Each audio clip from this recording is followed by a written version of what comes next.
Espace TV, le 22h.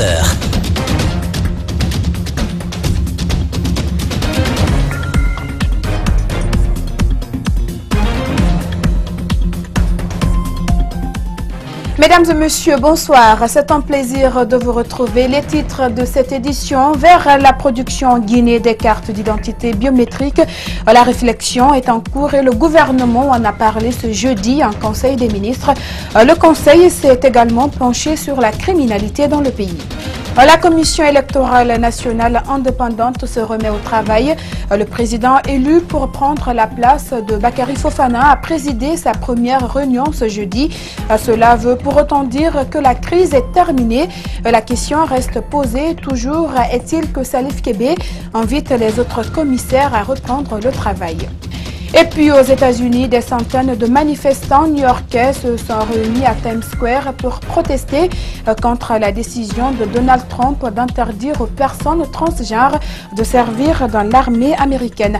Voilà pour les titres de cette édition. Restez avec nous, le développement dans un instant.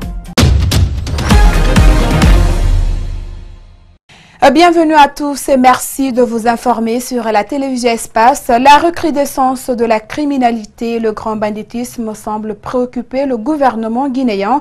Un cadre de concertation a d'ailleurs été lancé ce lundi 24 juillet.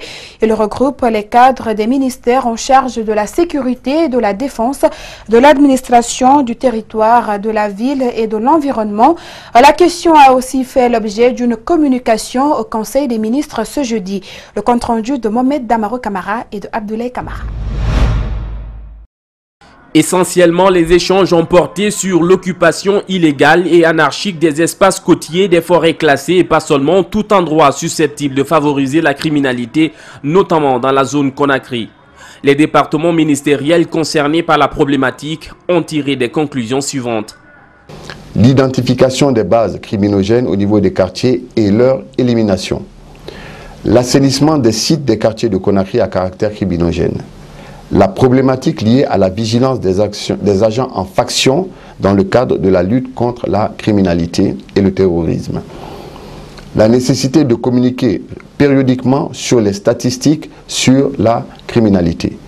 Le suivi-évaluation au niveau des agents de sécurité. La nécessité de procéder au recensement et à la géolocalisation des organisations non gouvernementales et centres d'enseignement religieux, et enfin la nécessité de relancer le Conseil supérieur de défense et la loi de programmation militaire. Outre la problématique de la criminalité et du grand banditisme, le ministre de la Sécurité et de la Protection civile a fait une communication sur l'établissement de la carte d'identité nationale biométrique, conformément aux standards de la CEDEAO. Deux hypothèses de solutions ont été dégagées. La première, la mise en place d'un système de production de la carte nationale d'identité biométrique sécurisé sur la base d'un financement en BOT. Si cette hypothèse a l'avantage d'une mise en œuvre rapide, par contre, elle présente des inconvénients. Les voici: le manque de fiabilité des données qui ne peuvent être garanties par l'état civil, le coût élevé du BOT, la non-maîtrise du système de production et les coûts supplémentaires pour l'intégration avec le registre national de la population.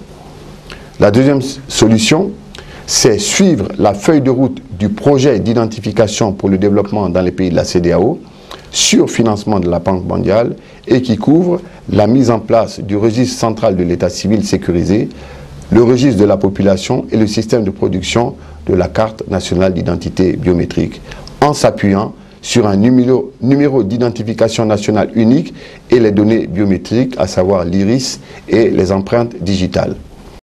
Cependant, les systèmes d'identification ne seront opérationnels qu'en fin 2018 et la production des dites cartes d'identité biométrique n'interviendra qu'en début d'année 2019. Le ministère du Commerce est en concertation ce jeudi avec les victimes de pillage de 2013.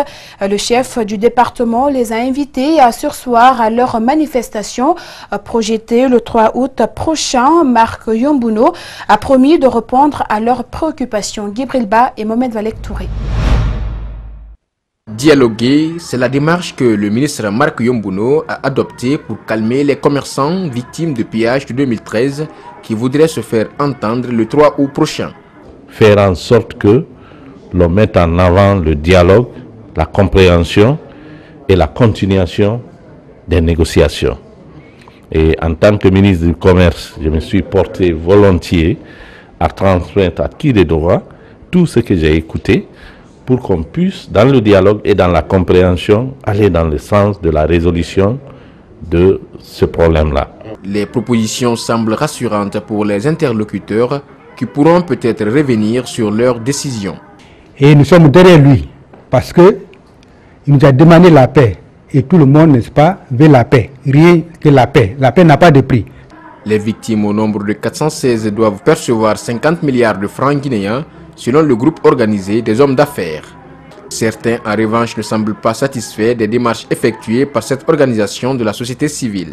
Aucun commerçant n'imagine ça. Celui qui dit ça à la République de Guinée, je dirais qu'il manque, qui qu'il soit. Vous comprenez? J'ai dit en face des caméras, c'est lui qui dit que la liste de Goa n'est pas correcte, c'est que c'est lui-même qui n'est pas correct, c'est un menteur. Les retrouvailles entre commerçants vont davantage définir l'évolution des réclamations des victimes dans les jours à venir. Et comme je vous l'annonçais dans les titres, la Commission électorale nationale indépendante sous la présidence de Maître Salif Kébé a tenu ce jeudi une réunion à son siège. Objectif, partager les informations sur les dernières actualités de la CENI et des nouvelles perspectives de l'institution. Le nouveau président de la CENI demande à tout le personnel de se remettre au travail. Idrissa Bari et Ibrahima Souri Kamara pour le compte rendu. D'entrée, il est revenu à Jacques Bonimi, commissaire chargé de la formation de la CENI, de revenir sur les causes de la crise qui ont conduit les membres de l'institution à destituer Bakary Fofana. Nous avons trouvé un président qui va gérer l'institution pour les 2 années à venir, parce que notre mandat finit en 2019. Ni le trésorier ni le rapporteur n'ont été touchés, mais le président a été démis de ses fonctions et remplacé par Maître Salif Kébé, que je voudrais qu'on applaudisse. C'est lors de la plénière du 4 juillet dernier que Maître Amadou Salif Kébé a été élu par ses pairs pour remplacer Bakary Fofana.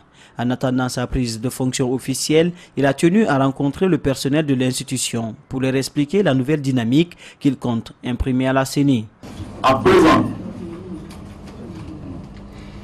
il faudrait que nous nous remettions au travail. La séquence qui s'est passée est un incident de parcours. Considérons cette séquence comme derrière nous. Nous devons maintenant nous remettre au travail et faire ce pourquoi nous sommes au sein de la CENI. Les dossiers doivent être réouverts, doivent être dépoussiérés et nous reprenions là où nous étions parce qu'il faut très vite que nous puissions organiser les élections locales à la satisfaction de l'ensemble du peuple de Guinée.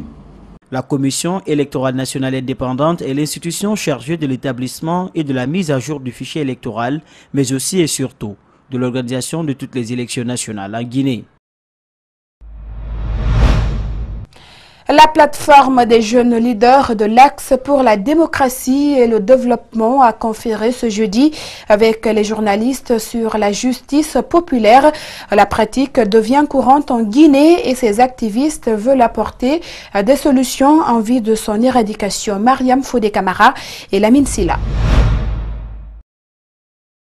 La justice populaire devient de plus en plus récurrente à travers le pays. Le dernier cas remonte au 30 mai 2017 avec le lynchage d'Adama Oularé par une foule en furie dans le quartier Lambagné. Ce jeune accusé à tort de vol de moto a été brûlé vif. Un comportement qui préoccupe toutes les âmes sensibles. C'est le cas de l'ONG l'AJDD. La structure a fait une déclaration dans laquelle il revient sur certains cas. L'assassinat d'un conducteur de moto-taxi lundi 12 décembre 2016, dans la commune urbaine de Sigiri a entraîné le lynchage de 2 présumés bandits arrêtés dans un autre cas de braquage qui aurait coûté la vie à un conducteur de moto. Il faut rappeler aussi qu'à Kouroussa, il y a eu 2 présumés voleurs qui ont été sortis de la prison par les populations. Ils furent battus à mort et brûlés vifs le 1er décembre 2015. Face à cette situation inquiétante, La JDD lance un appel au gouvernement guinéen pour qu'il procède aux réformes qui s'imposent pour garantir la sécurité des citoyens et rétablir dans la confiance des justiciables. À la justice guinéenne de prendre conscience de son laxisme, source d'accumulation, de frustration, de crise de confiance profonde entre elle et les justiciables, dont les vindictes populaires ne sont que les conséquences. Le chef de cabinet du ministère de la Sécurité mesure la portée de ce phénomène. Nous approuvons à sa juste mesure la problématique, n'est-ce pas, des vindictes populaires que nous vivons. Si aucune mesure n'est prise, rien n'est moins sûr qu'on assiste à d'autres cas de figure dans l'avenir. Ce qui explique à sa juste valeur l'opportunité d'avoir initié cette communication. Cette conférence a pris fin par des questions-réponses. Rencontre d'échange entre les élus et les citoyens des 5 communes de la capitale Conakry, initiée par la société civile. Elle s'est tenue ce jeudi dans la commune de Kaloum. Cette entrevue vise à renforcer les liens de confiance dans les rapports entre dirigeants et dirigés dans les différentes collectivités. Abdourahmane Ba et Kouria Aboukourma. Préoccupés par la participation des citoyens au processus démocratique et à la gouvernance locale, les activistes de la société civile ont projeté un terrain d'échange entre élus et citoyens des différentes communes de la capitale Conakry. Ces échanges vont permettre de renforcer les rapports de travail entre les citoyens et les élus. L'échange réunit les élus locaux et les citoyens des différentes communes de Conakry. D'abord, les mettre ensemble pour qu'ils puissent jouer pleinement leur rôle, c'est-à-dire c'est une interdépendance entre les deux. C'est quelque chose qui doit être un processus. Pour ce responsable communal, cette rencontre va non seulement renforcer leur lien avec la population locale, mais aussi leur apporter de l'expérience. C'est une occasion pour nous d'exposer les difficultés que nous rencontrons à travers la mise en œuvre de nos différents programmes. Elle pourra nous apporter d'abord, quand je parle de la sensibilisation de la population, parce que c'est les citoyens qui sont invités à cette rencontre. Initiateur de ce projet, la société civile s'attend à des résultats sur le terrain.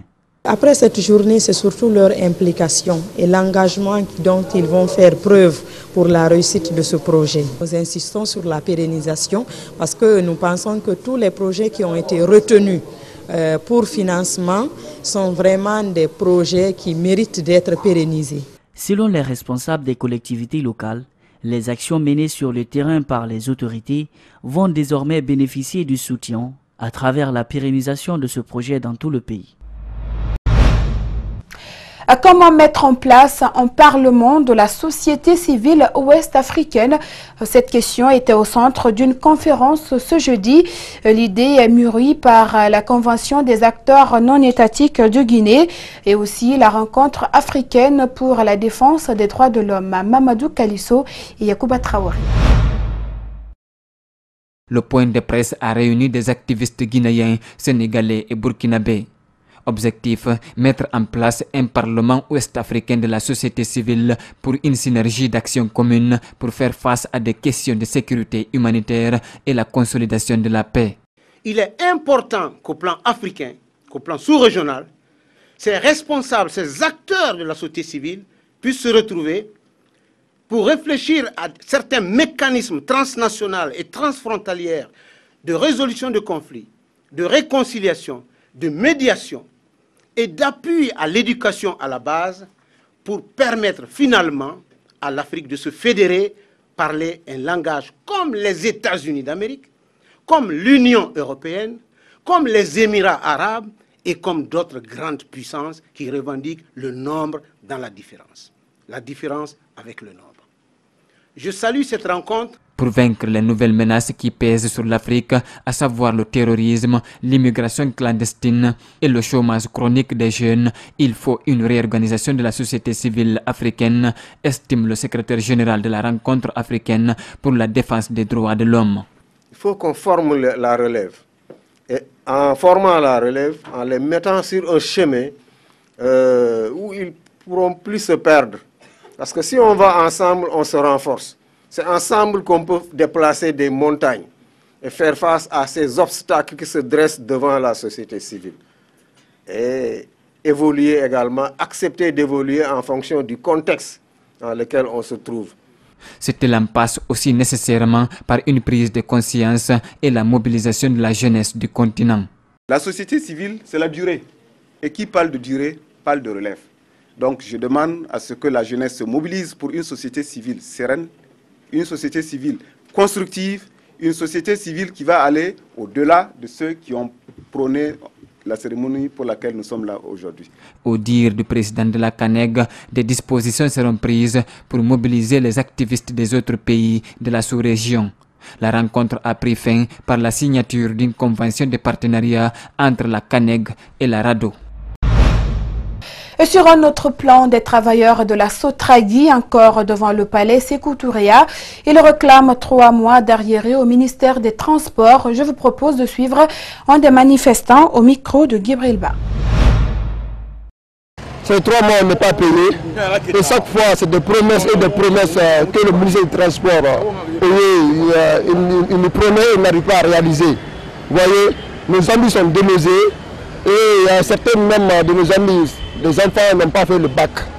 Vous voyez, la dernière fois que nous avons rencontré monsieur le ministre Oye, il a dit la dernière fois quand vous étiez à Sékou Touréa et vous pensez que c'est là qu'il y a la solution, je vais faire retourner là-bas encore. On se dit il n'y a pas de problème. Nous sommes partis maintenant à la maison mère qui est à la Sotragui. Nous avons informé nos collègues de service.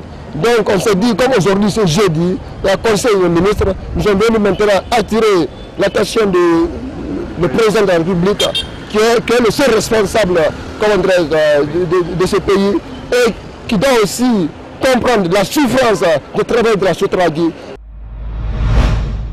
L'INDH apporte sa solidarité aux déguerpis de Demoudoula. Son président a vivement dénoncé la décision de l'État qui laisse les occupants sans abri pendant cette saison des pluies. Gibril Ba et Ibrahim Assouma. Demoudoula retrouve sa plénitude aux grandes dames des victimes. Ces lieux déclarés zones réservées de l'État avaient perdu son caractère naturel. Une conséquence qui devait être plutôt cernée par les autorités, avertit le président de l'institution nationale indépendante des droits humains.